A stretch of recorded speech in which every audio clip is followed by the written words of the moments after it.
right, so as promised, I am now going to go over the nerves and vessels of this model.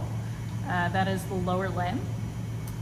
To start with, we have the obturator artery and vein, artery and nerve right here. So this is where in this model you'll see the obturator nerve.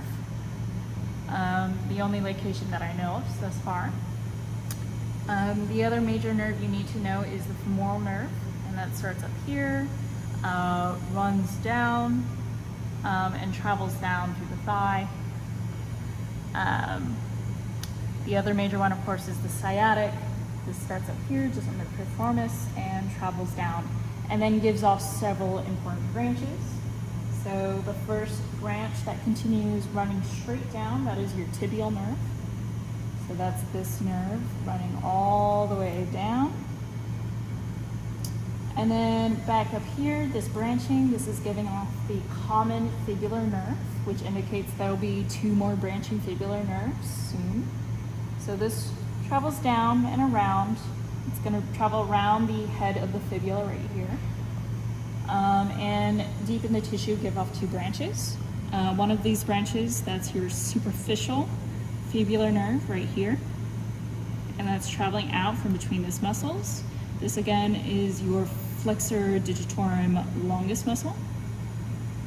If I remove that, see the edge of that there, and deep in there is where it branches from the deep fibular nerve right here, and that is running all the way down anteriorly right here. All right. Now to go over some of the vessels. Again, remember I mentioned the superior and inferior gluteal arteries. So again, this is superior above piriformis and inferior underneath piriformis. Other major vessels you should know is back in this anterior compartment. So this big vessel right here, which is forming from your external iliac artery, is forming into your femoral artery as soon as it reaches that thigh region. And this one's going to give off the profunda femoris artery right here, and its various branchings. There will be also circumflex arteries, but you do not need to know that for your terms list. Let's see. This femoral artery then travels down. It will travel kind of between some of the adductor muscles, as I'm sure Dr. Auerbach has gone over with y'all. And it's going to reappear on this model right back here, where in this region, also called the popliteal region, the region behind the knee, it becomes the popliteal artery.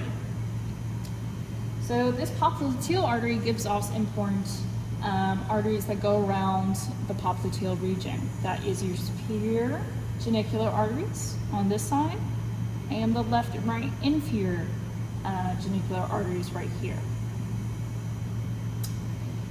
This will then continue into what is the posterior tibial artery. And this posterior tibial artery is then going to branch into 2 important branches.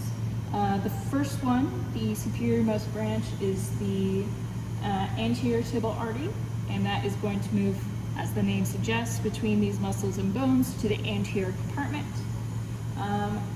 And then the fibular artery will remain deep and remain a little more on the inferior side. You can see the edge of it down here as well. Again, that is the fibular artery. That is the second branch right here. And then the interior one right up here, which if we flip back to this side, and we remember our deep fibular nerve running here, alongside it is your anterior tibial artery. Now to go over veins, you have, of course, your femoral vein traveling alongside the femoral artery and nerve. The great saphenous vein cannot be found on this model, unfortunately, because it is too superficial. That is a very superficial vessel. So this is a very deep cross-section, and you won't see that here. However, you can see how this femoral vein travels down, and much like the artery, travels down to the posterior side into the popliteal region, where it is named the popliteal vein. And those are the only terms you need to know for your terms list.